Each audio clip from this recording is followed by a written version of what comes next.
அண்ணே நீங்க இந்த மாதிரி ஒரு பொருளை அர்ஜென்ட்டா ஒரு ஆளுக்கு அனுப்பணும் அப்படின்னா நீங்க என்ன பண்ணுவீங்க? ஒண்ணு கொரியர்ல போடுவோம், அப்படி இல்லைன்னா நம்ம தான் டைரக்டா போற வேண்டியது. இதுக்காண்டி தான் நம்ம ஜென்லி அறிமுகப்படுத்தியிருக்காங்க. ஜென்லி ஆப்போட டீடைல்ஸ் சொல்றேன், நோட் பண்ணிக்கோங்க. உதாரணத்துக்கு நம்ம அம்பாசமுத்திரத்துல இருந்து நீங்க திருநெல்வேலிக்கு ஒரு பொருளை கொடுத்து விடுறீங்கன்னா எப்படி கொடுத்து விடுவீங்க?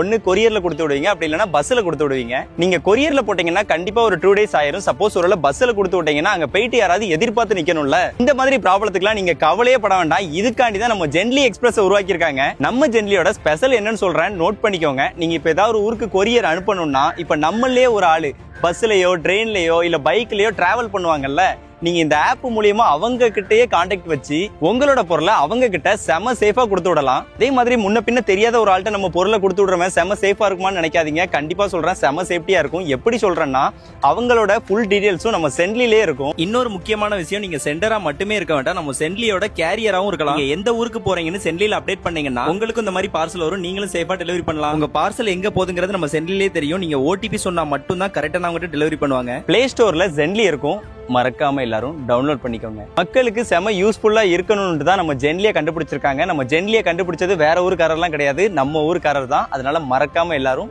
சப்போர்ட் பண்ணுங்க.